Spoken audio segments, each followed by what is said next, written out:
क्यों ला गए? मुझे मतलब फोन क्यों नहीं लग रहा था तुम्हारा? कब से फोन लगाने का ट्राई कर रही हूँ। यू नो व्हाट, तुम्हें मेरी कोई फिक्र ही नहीं है। अरे मेरी बात तो सुनो। किसी दिन मैं कहीं चली जाऊंगी ना, फिर लगाते रहना मुझे फोन। अरे पापा मेरी बात तो सुनो। फोन की बैटरी खत्म हो गई थी, चार्जिंग पॉइंट में नहीं था और पावर बैंक में नहीं था। ये देखो, ये देखो, काम खत्म होते ही सीधा तुम्हारे पास आ गया। यार देख रही हो मेरा? ये खुशखबरी है। खुशखबरी?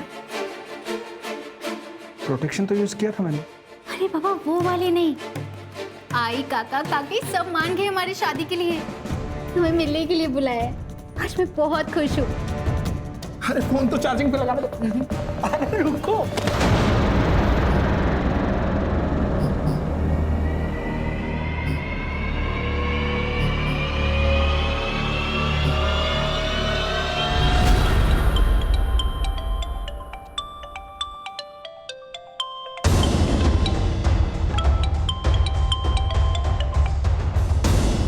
हेलो, कौन? राज शर्मा बात कर रहे हो?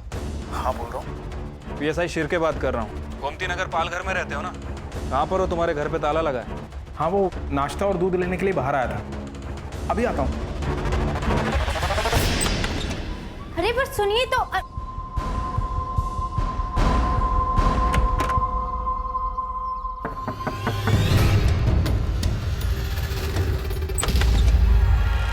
हाय दिव्या। हाय। अब क्या अंदर भी नहीं आने दोगी? देख तुझे अगर राज के बारे में बात करनी है तो नहीं। अरे नहीं बाबा, यूं ही मिलने चला है तुझसे। ठीक है आजा।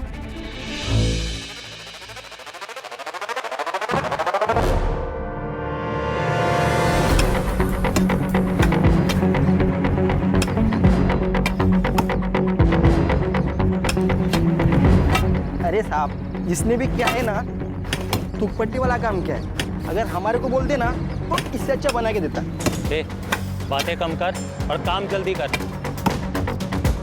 राखी, राखी।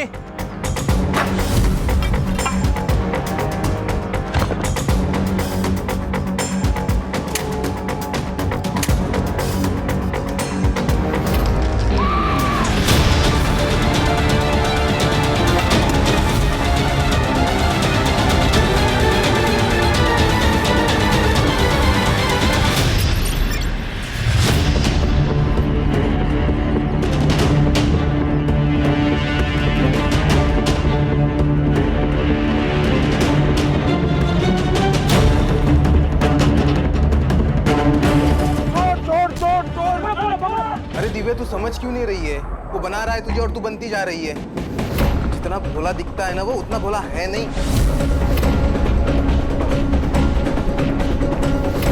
तो हमेशा राज के बारे में गलत क्यों बोलता रहता है ऋषभ?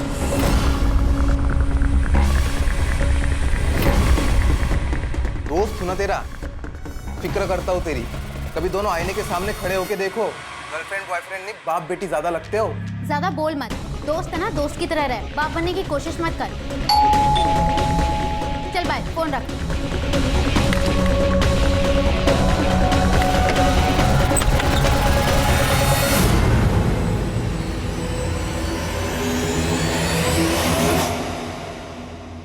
कैसी हो जान? तुम बस बातों के शेर हो। जान के जान पे चली जाएगी ना तब भी नहीं आओगी। कौन सा बेब अपनी जेब के साथ ऐसा करता है? पूरे एक हफ्ते बाद आए हो। तुम्हें पता है वीकडेज में खाना खाने की फुर्सत नहीं होती। Sweet dish? स्वीट डिश का क्या? स्वीट डिश खानी है तो आना पड़ेगा। भाग आऊँ तो टाइम वेस्ट क्यों कर रही हूँ?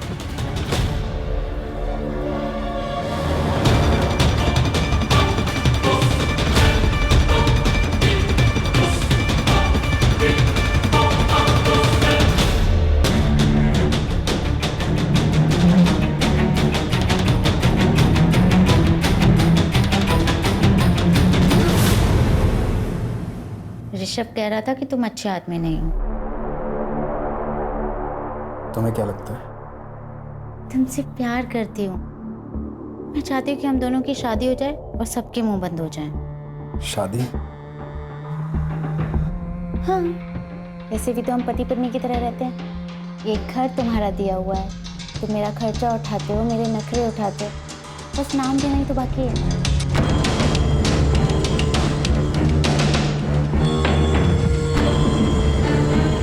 चल करते हैं शादी। सच्ची? मुझे तो लगा तुम शादी के लिए नहीं मानोगे। प्रॉब्लम मुझे नहीं है, प्रॉब्लम तुम्हारे घर वालों को होगी। मेरी उम्र बढ़ी है, इस बात को नहीं समझेंगे। क्या कहा? दिव्या, तेरा दिमाग तो ठिकाने पे है ना? अरे 42 साल का लड़का नहीं, आदमी है वो, आदमी। दिव्या, उसकी अगर सही उम्र में शादी हुई होती ना तो तुम्हारी उम्र की बेटी होते उसे। अरे क्या पता होगी भी। तूने ठीक से सब कुछ चेक किया ना? अरे गांव में बीवी को छुपा के रखा होगा उसने। ऐसा नहीं है काका, उसकी फैमिली में वो और उसके मामा जी ही हैं। वही मला हे पटत नाहीये, मेरा बिल्कुल भरोसा नहीं है उस पर। मैंने बोल दिया बस, ये शादी नहीं होगी। काका मैं आपसे पूछ नहीं रही हूँ, मैं आपको बता रही हूँ। और वैसे भी ये मेरी जिंदगी है, मैं अपने हिसाब से जीऊंगी। वो छोटी नहीं है अभी। हाँ बहनी, हम तो समझ गए आपकी लड़की गुल खिला के आ गई है। चलाओ तुम्ही। बेटा, मैं सबसे झगड़ रही हूँ तुम्हारे लिए, तुम्हें विश्वास है ना? हाँ माँ।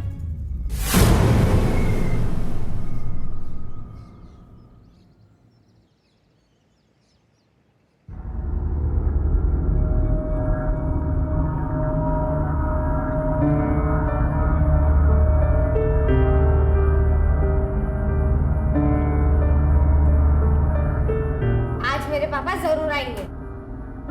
अच्छा, लगी शर्त? नहीं आएंगे। आएंगे, वो मेरा बर्थडे कभी नहीं भूल सकते।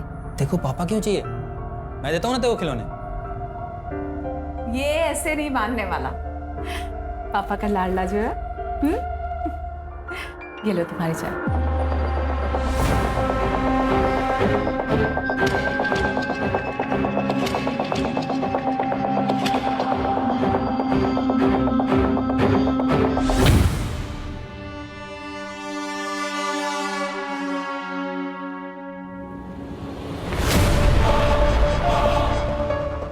क्या चल रहा है? कौन है ये? पकड़ बेटा, चल अंदर। ये रोशन है, पड़ोस में रहता है। आरव को गिटार सिखाने आता है।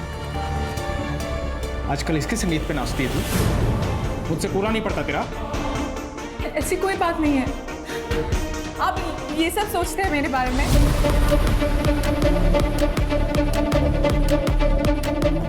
बेला बहनी, मैं बाद में आता हूँ। बाद में आता हूँ मतलब मेरे जाने के बाद? तू इसके घर पे जाती है, ये आता मेरे बिस्तर पे यहाँ? सुनिए, ऐसी कोई बात नहीं है, मैं बोल रही हूँ ना आपसे। प्लीज मेरी बात का विश्वास कीजिए। अंकल ज्यादा हीरो मत बनो, ये तो समझाना ना मुझे भी आता है। तमीज से बात करो, पति है वो मेरे, समझे तुम? देख लिया, ये औकात है तेरी। चल निकल यहाँ से, निकल।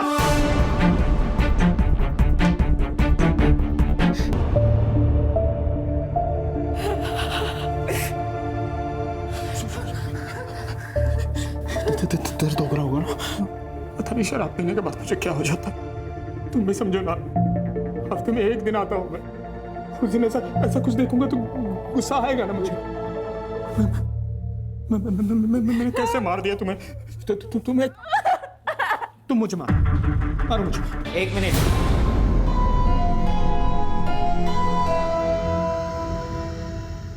तुमने फिर से मेरी बहन पे हाथ उठाया?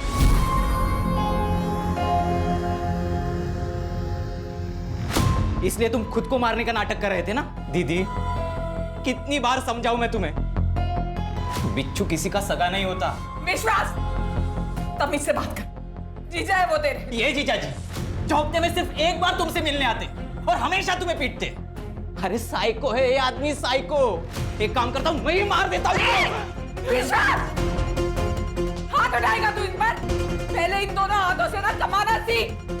ये जो घर है ना जिसमें तू रहता है, जिसमें तेरी बहन रहती है, ये इनका घर है। जो खाना खाता है ना तू, इनका पैसे का है।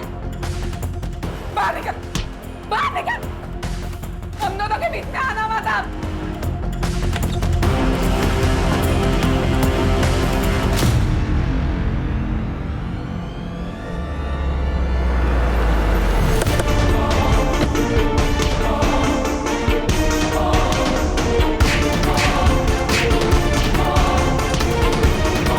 कितना अच्छा वेंटिलेशन है, बड़ा एरिया है, वेल फर्निश्ड है सब। यहाँ से स्कूल और मॉल सब नजदीक है।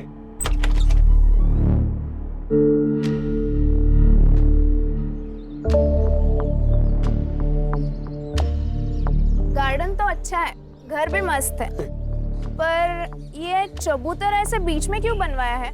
इसको हटवा सकते हैं क्या? हाँ राखी बहन, बिल्कुल हटवा सकते हैं। वो क्या है कि पहले वाले भाड़े उतरी ने बनवा दिया था। अगर आप लोगों को नहीं चाहिए तो हटवा देंगे।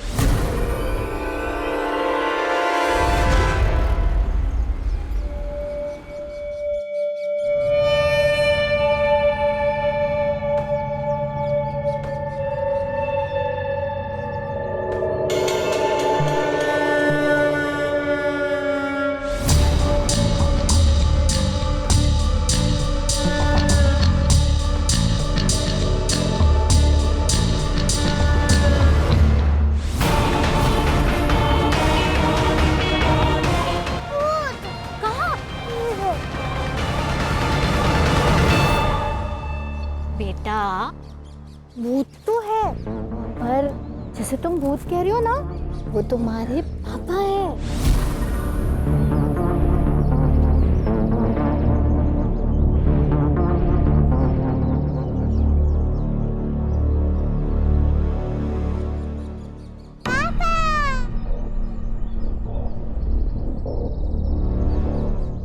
आप भी ना बच्चे बन जाते हो। खामखा डरा दिया ना उसको। आओ आओ अंदर आओ।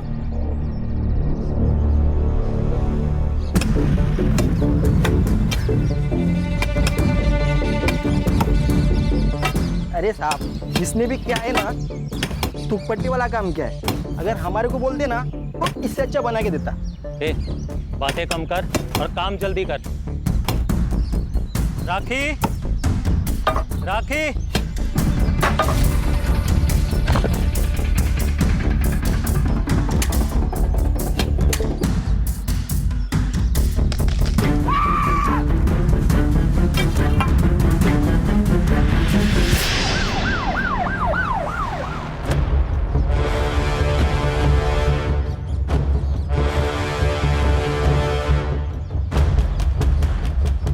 सर बॉडी को मुश्किल से 1 फुट नीचे ही गाड़ा गया है और उसे छुपाने के लिए शायद ये चबूतरा बना दिया।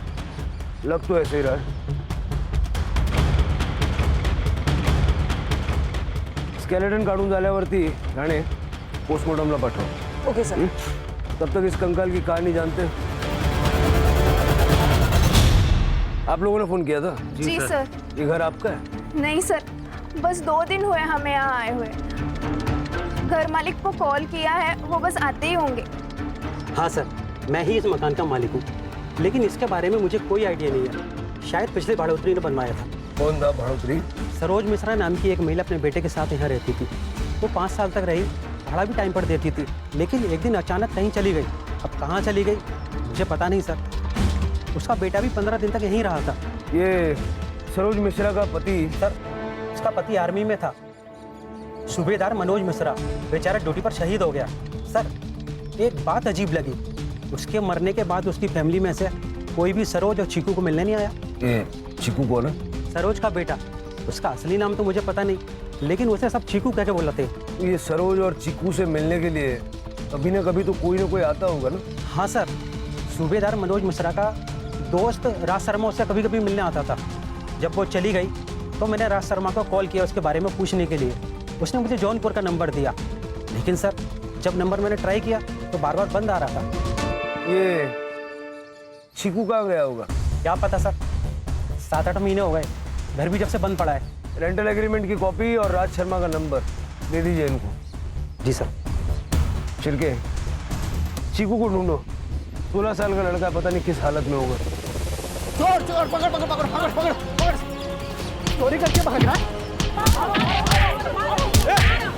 हटो, चलो पीछे। क्या चल रहा है? अरे साहब इसका रोज का है, चोरी करके भाग जाता है, इसकी वजह से यहाँ ग्राहक आना बंद हो गया है। क्या रे, तेरे को कितनी बार समझाया चोरी नहीं करने का। हाथ पैर सलामत है ना तेरे, तो काम धंधा करना। अगली बार से ऐसा नहीं होएगा, माँ कसम साहब। पिछली बार भी तूने झूठी कसम ली थी, इस बार 100% साहब। देख तेरे पे रहम करके तेरे को छोड़ रहा हूँ। अगली बार अगर किसी लफड़े में मिला तो सीधा बाल सुधार गृह में भेज दूंगा।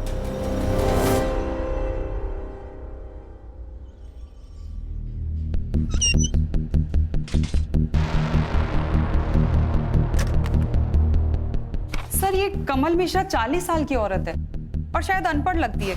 ये देखिए रेंटल एग्रीमेंट पे इसने अंगूठा लगाया। और सर उसके ऊपर फ़ोन नंबर भी नहीं लिखा हुआ है, शायद उनके पास फ़ोन नहीं होगा।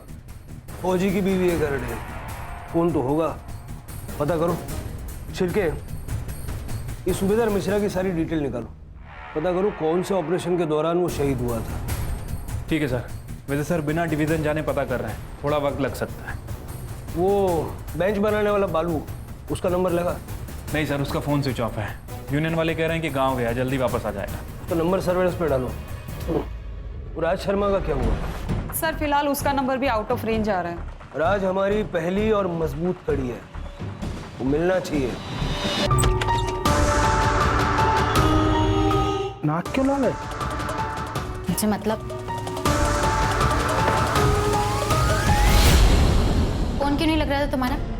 कब से फोन लगाने का ट्राई कर रही हूँ। यू नो व्हाट, तुम्हें मेरी कोई फिक्र ही नहीं है। अरे मेरी बात तो सुनो। किसी दिन मैं कहीं चली जाऊंगी ना, फिर लगाते रहना मुझे फोन। अरे पापा मेरी बात तो सुनो। फोन की बैटरी खत्म हो गई थी, चार्जिंग पॉइंट में नहीं था और पावर बैंक में नहीं था। ये देखो, ये देखो, काम खत्म होते ही सीधा तुम्हारे पास आ गया। यार देख रही हो मेरा? ये खुशखबरी है। खुशखबरी? प्रोटेक्शन तो यूज किया था मैंने। अरे बाबा वो वाली नहीं, आई काका काकी सब मान गए हमारी शादी के लिए, तुम्हें मिलने के लिए बुलाया है। आज मैं बहुत खुश हूँ। अरे फोन तो चार्जिंग पे लगा दो। अरे रुको।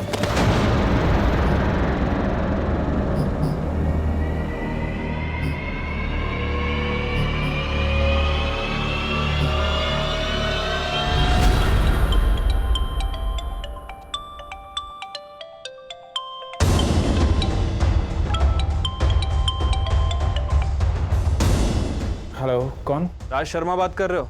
हाँ बोल रहा हूँ। PSI शिरके बात कर रहा हूँ। गोमती नगर पालघर में रहते हो ना? कहाँ पर हो? तुम्हारे घर पे ताला लगा है। हाँ वो नाश्ता और दूध लेने के लिए बाहर आया था, अभी आता हूँ। अरे पर सुनिए तो।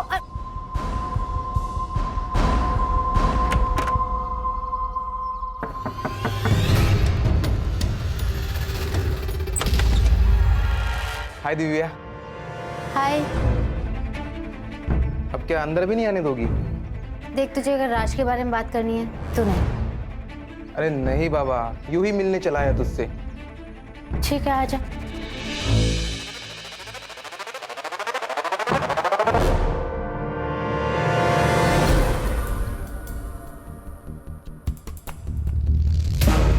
फोन क्यों बंद था तुम्हारा? डिस्ट्रीब्यूशन का धंधा है सर मेरा, वसई से विरार आना जाना लगा रहता है। फोन की चार्जिंग कब खत्म हो जाती है पता ही नहीं चलता। और चार्जिंग में लगाया ही था, साहब का फोन आ गया। सरोज मिश्रा को जानते हैं आप? हाँ सर जानता हूँ, दोस्त की बीवी थी। क्या हुआ? वो जहाँ रहती थी उस घर के गार्डन में एक कंकाल मिला है। आपको तो पता ही होगा किसका है, बहुत आना जाना था आपका वहाँ। हाँ सर, लेकिन इस बारे में ज़्यादा नहीं पता। वो सरोज भाभी जब गायब हुई तो मुझे लगा गांव चली गई होगी। मैंने रमणीक को नंबर भी दिया था। उनका बेटा चीकू, वो कहाँ पर है? दया, उससे मेरी ज़्यादा बातचीत थी नहीं साहब। आपके दोस्त की बीवी और बेटा गायब है, आपने कुछ भी नहीं किया? साहब अपने ही धंधे से फुर्सत नहीं मिलती, दुनियादारी को कैसे देखूंगा। मनोज बचपन का दोस्त था साहब मेरा। 30 साल पहले मामा के साथ यहाँ पालघर में आया था बिजनेस करने में। उसके बाद कभी गाँव ही नहीं गया। मनोज से बातचीत होती रहती थी सर। वो आर्मी से रिटायर होने के बाद मेरे बिजनेस में हाथ बटाना चाहता था, इसलिए 5 साल पहले सरोज भाभी और दया को भी बुला लिया था। उसके शहीद होने के बाद मैं हर शुक्रवार उनका पता करने जाता था। मनोज कौन सी रेजिमेंट में था? पता नहीं साहब। आपकी फैमिली का? शादी ही नहीं की साहब। क्यों? काम करते करते पता ही नहीं चला साहब उम्र कब निकल गई। अब तो अपने चड्डी बनियान खुद ही धो लेते हैं। ठीक है, जब तक हमारी कार्रवाई पूरी नहीं हो जाती आप शहर छोड़ के जाइएगा मत। ठीक है सर। क्या लगता है सर, सच बोल रहा है? ये मनोज का बचपन का दोस्त था। मनोज को बिजनेस में पार्टनरशिप भी देने वाला था, लेकिन इसको ये नहीं पता कि मनोज कौन सी रेजिमेंट में अपनी सेवाएं दे रहा था। नहीं जानता मनोज का बेटा अब कहाँ है, वो तक इसको नहीं पता। पूरा सच तो नहीं बता रहा ये। एक काम करो, एक टीम जौनपुर भेजो और इस मनोज मिश्रा के बारे में ज्यादा से ज्यादा जानकारी निकलवाओ। राइट साहब। कुछ नहीं, वो रूटीन इंक्वायरी थी एक एम्प्लॉय के बारे में। थैंक गॉड सब कुछ ठीक है। अच्छा सुनो, चलो हमारे बाबा से मिलके आते हैं। अरे क्या यही लगा रखी है, कहीं भागा जा रहा हूँ क्या मैं? मिलने के बाद यहाँ जान पर आई पड़ी है और तुम्हें अपनी ही पड़ी है। फोन रखता हूँ मैं, बाद में बात करता हूँ।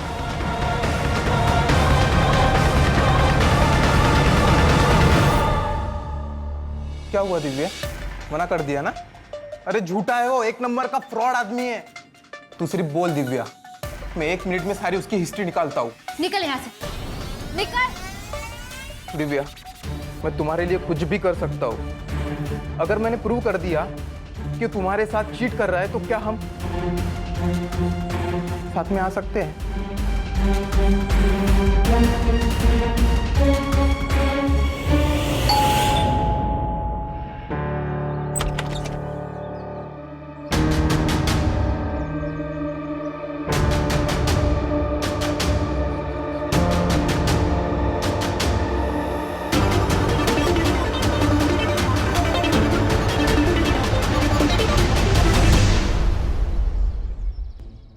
सर, आर्मी हेडक्वार्टर से मेल आया है। उन्होंने कंफर्म किया है कि सूबेदार मनोज मिश्रा 5 साल पहले जम्मू एंड कश्मीर में हुई आतंकवादी मुठभेड़ में शहीद हुए थे।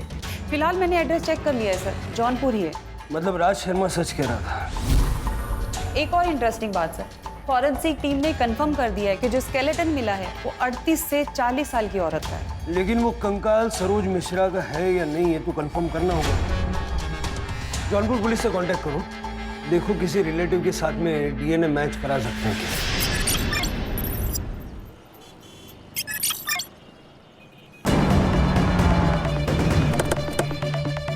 सर इस लड़की की मिसिंग कंप्लेंट आई थी सर, और सर ये लड़की वर्किंग वुमेन हॉस्टल में रहती थी।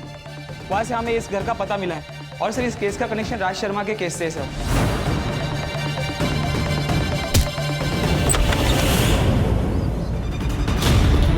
सर बॉडी की हालत देख के लग रहा है कि मरे हुए 2-3 दिन हो चुके हैं। मतलब ये दरवाजा 2-3 दिन से बंद था।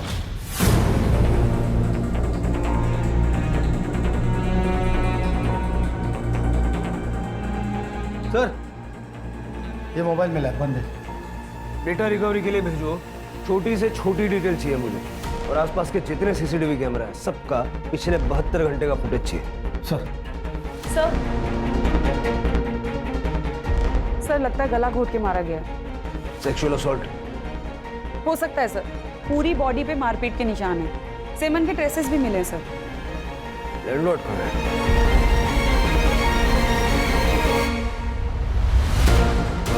लड़की अकेली रहती थी? सर वो एक्चुअली इस घर का रेंटल एग्रीमेंट गौरी शंकर पांडे के नाम से है। वो अपने बहू बेटे के लिए घर किराए पे लिए। ये बहू थी उनकी? जी हाँ सर, ये उन्हीं का बेटा है। रेंटल एग्रीमेंट की कॉपी और बाकी डिटेल्स इनको दे दीजिए। सर पूरा घर चेक कर लिया, चोरी का मामला तो नहीं है। सारा सामान ज्वेलरी ऐसे कैसे?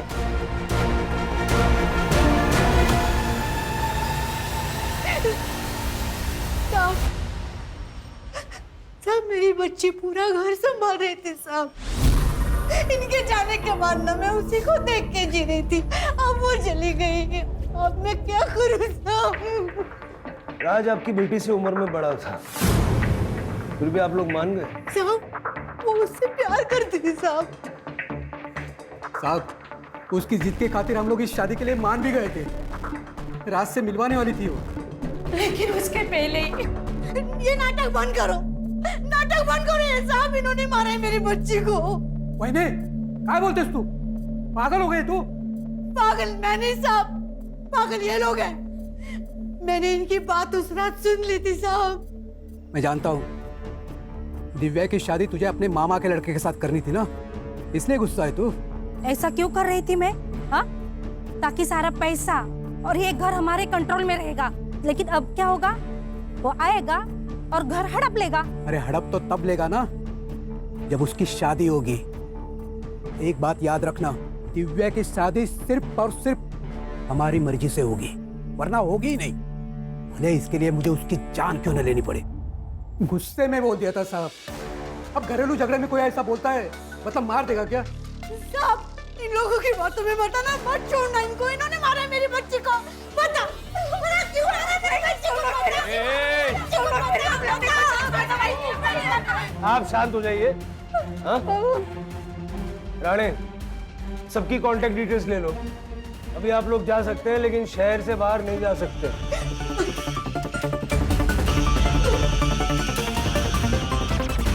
अगर इस दिव्या की माँ की माने तो हो सकता है कि गौरी शंकर के साथ मिलकर उसके चाचा चाची ने उसका मर्डर किया। छिलके होने को तो कुछ भी हो सकता है। ये फैमिली भी हमारी सस्पेक्ट है, उन पे नजर रखो और ये राज को ढूंढो और पता लगाओ कि गौरी शंकर राज का असली बाप है या उसका क्राइम पार्टनर। ठीक है साहब।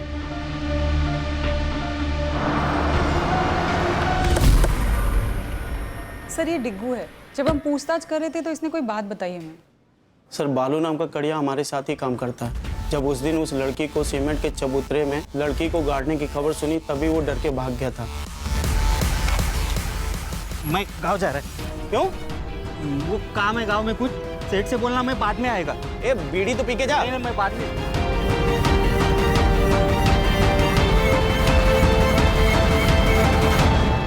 नंबर है तेरे पास उसका? हाँ सर, मैंने नंबर लेके कॉल किया था। फिलहाल वो भी बंद आ रहा है। सर्विलेंस पे डालो। जी सर। अगर ये बालू ही वो कड़िया है जो हमें चाहिए तो ये हमें जल्द से जल्द मिलना चाहिए। जी सर। बाय।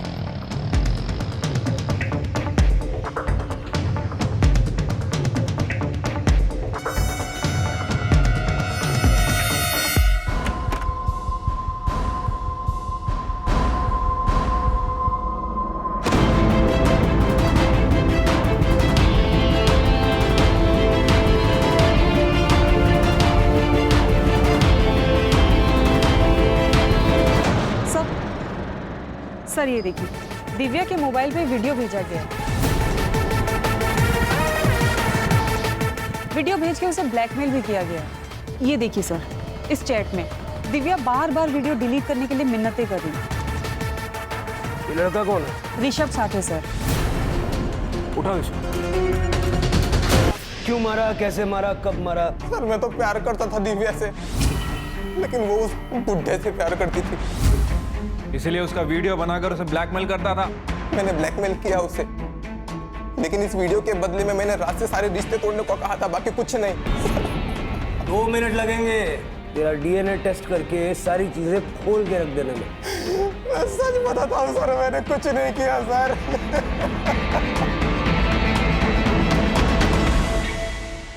सर राज अभी तक घर नहीं आया। उसका फोन भी आउट ऑफ रेंज है। पैटर्न चेक किया? सेम पैटर्न है सर, वही बोईसर, वसई, पालघर जैसे उसका हमेशा लोकेशन रहता है। मतलब पालघर में कोई तो है जिसके यहाँ आके ये रहता है।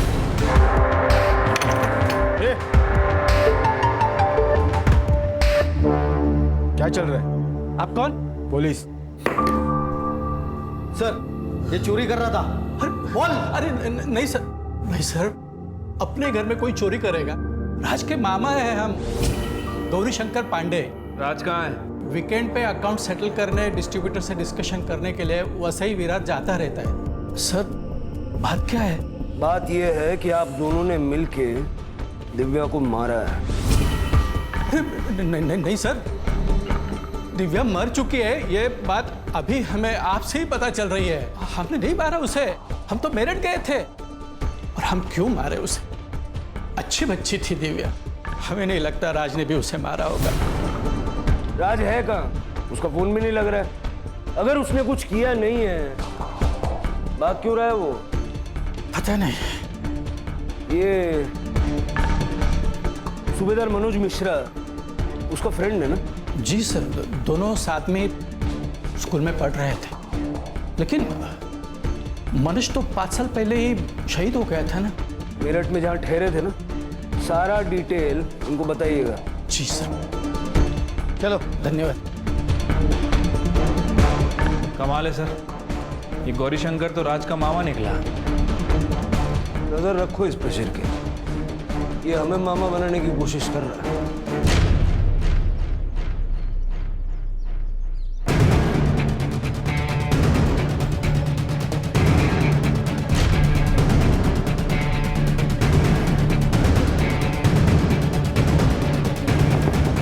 कौन आया?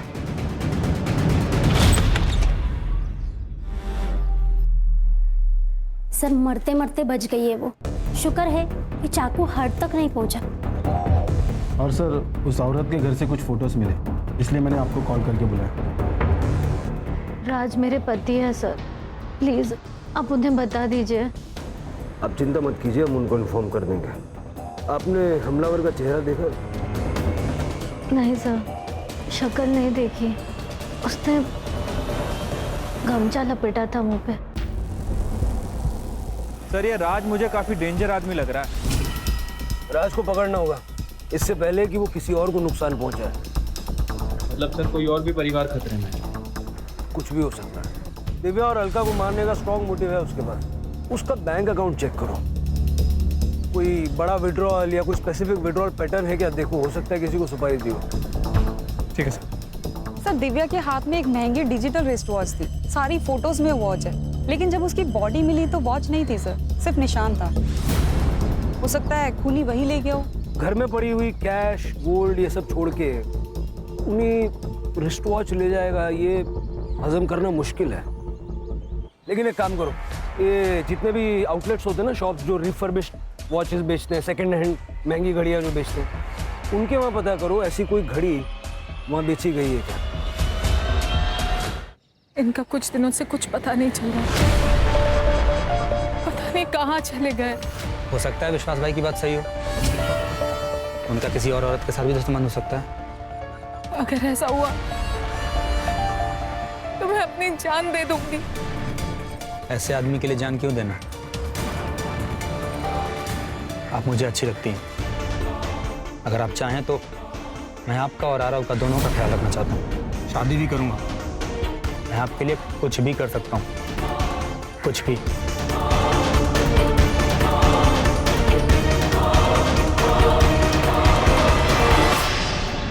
सर सर ये देखिए, जौनपुर से मेल आया है।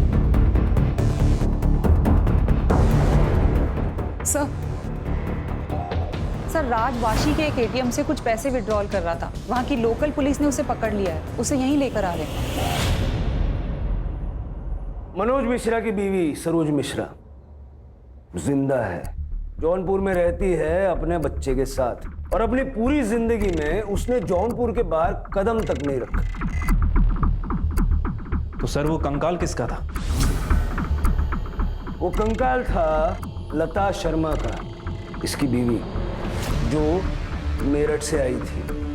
साहब मैंने कुछ नहीं किया, मैंने किसी को नहीं मारा साहब। अब अगर नहीं बोला ना, सीधा गोली मारूंगा और केस बनाऊंगा एनकाउंटर का। सर लता मेरी बीवी थी सर, वो मामा उसे गांव से लेके आए थे मुझसे शादी करवाने के लिए।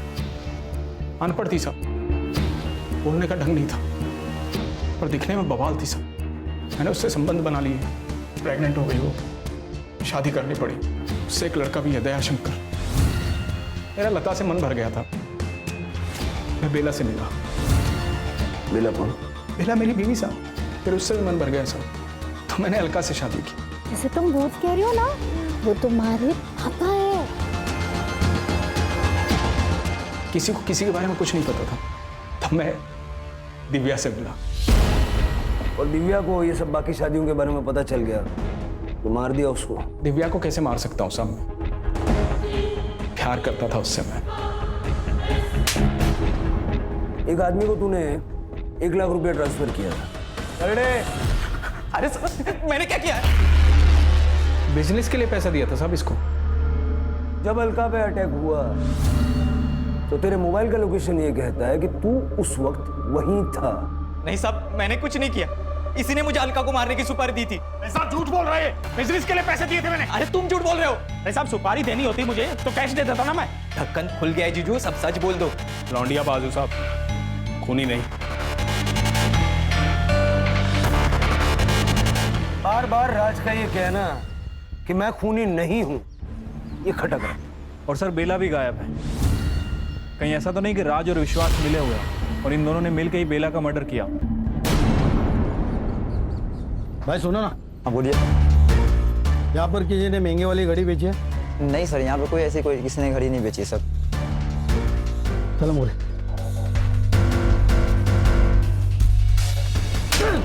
झूठ बोलता है। निकल गाड़ी।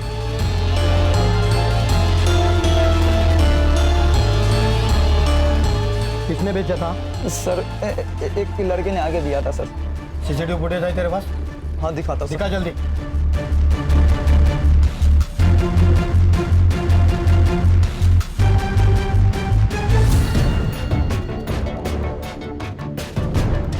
सर मैंने कंफर्म किया है, हाथ दया है। इसकी फोटो सारे खबरियों को भेज दो, भागना नहीं चाहिए सर।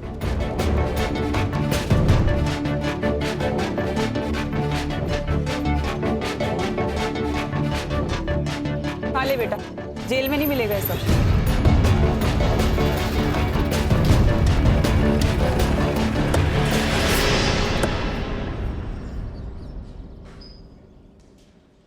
वो घड़ी तेरी थी कि चुराई थी? देख बेटा, सच बोल रहे। मैंने ही चुराई थी वो घड़ी, दिव्या को मारने के बाद। दिव्या को क्यों मारा? उसने क्या बिगाड़ा था तेरा? क्योंकि मेरा बाप उससे प्यार करता था और मेरी माँ से नफरत। मैंने जब पहली बार उन दोनों को साथ में देखा था तब मुझे बहुत गुस्सा आया था सिर्फ। और ऐसी घड़ी सिर्फ मैंने टीवी पर देखी थी, इसलिए मैंने उठा ली। तुम्हारी माँ गायब कैसे हुई? नहीं पता। मैं उस दिन अपने दोस्तों के साथ नशे कर रहा था। जब 2 दिन बाद मैं घर आया तब माँ नहीं थी। मैंने उसे पागलों की तरह ढूंढा भी, पर वो नहीं आई और रामणिक ने भी मुझे निकाल दिया। लता के अलावा राज की 2 और बीवियां थी और दोनों राज की विक्टिम्स हैं। तुम हमारे पास आ सकते थे, सब कुछ सच सच बता सकते थे। हम सिर्फ गुनहगारों को सजा नहीं दिलवाते, बेकसूर लोगों की, जरूरतमंदों की मदद भी करते हैं। सर जिस कड़िया को हम ढूंढ रहे थे, बालू, उसका फोन ऑन हो गया। बनारस पुलिस ने उसे पकड़ लिया। वो कल सुबह यहाँ लेके आ रहे।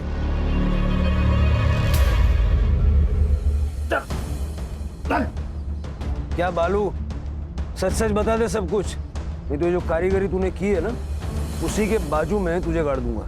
बताता हूँ साहब, बताता हूँ। वो गांव में घर लेने के लिए पैसे चाहिए थे, तो कुछ भी करके पैसों का जुगाड़ करना था साहब। तो पैसों का जुगाड़ करना था तो खून करेगा? नहीं साहब, मैंने खून नहीं किया। मैंने तो बस उसे इस चबूतरे में चुनवा दिया। किसके कहने पे?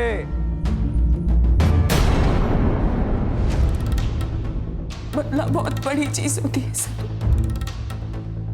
अगर हार गए तो वो जीत जाएगा। राज पीकर मुझे बहुत मारता था सर, मगर एक बार जब मैं किसी काम से पालघर गई, वहां मैंने राज को लता के साथ देखा।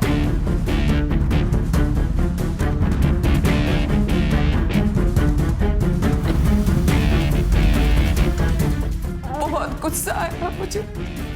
मैंने सोचा एक बार बात करती हूँ मैं उनसे। जी मैम, मैं नगर पालिका से आई हूँ। मुझे सरकार ने नियुक्त किया है जनगणना के लिए। आप बता सकती हैं कि आपके फैमिली में कौन कौन रहता है? हम, हमारे पति और हमारा एक 15 साल का बिटवा भी है। 3 लोग। जी। आपका नाम मैम? लता शर्मा। लता शर्मा। और आपके पति का नाम है? राज शर्मा। फिर मैंने उसे मारने का प्लान बनाया सर। उस रात को मैंने एक फिल्म देखी थी जिसमें वो आदमी उस लाश को पुलिस स्टेशन के नीचे गाड़ देता है। मैंने सोचा मैं भी अब ऐसा ही करूंगी। फिर हमने सब कुछ पता लगा है कि दया कब घर से बाहर जाता है, कब घर में वापस आता है। दया के जाते ही विश्वास घर में घुस गया।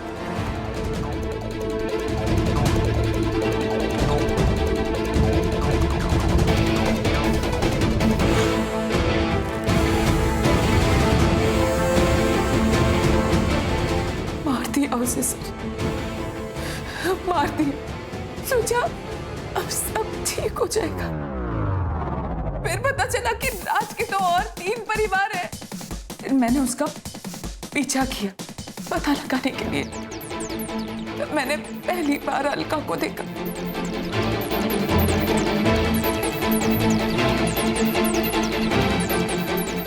विश्वास ने उसे भी मार दिया।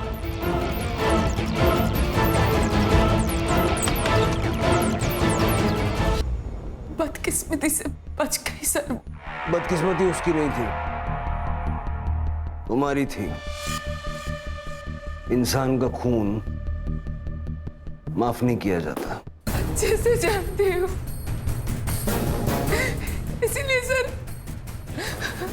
रोशन के साथ भाग रही थी मैं, ताकि कहीं दूर चले जाऊंगी और अपनी नई जिंदगी की शुरुआत कर लूंगी।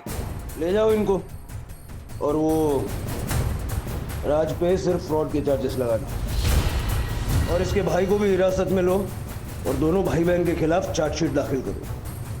चल।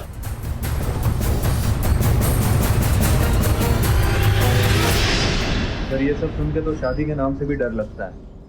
शिरके, हमारी संस्कृति में शादी एक बहुत ही महत्वपूर्ण संस्था है, लेकिन शादी के लिए पार्टनर चुनते वक्त लोग अक्सर जल्दबाजी में गलती कर बैठते। मतलब किसी के पास बहुत ज्यादा पैसे होना उसकी योग्यता का प्रमाण नहीं हो सकता। उसके चरित्र के बारे में, उसके स्वभाव के बारे में जानकारी भी होनी चाहिए। Correct sir. आजकल तो लड़के लड़कियां ब्लड रिपोर्ट भी मांगते हैं। बिल्कुल ठीक है। शादी के बंधन में बंधने वाले दोनों लोगों को एक दूसरे के बारे में पर्याप्त जानकारी होना बहुत जरूरी है। Right sir.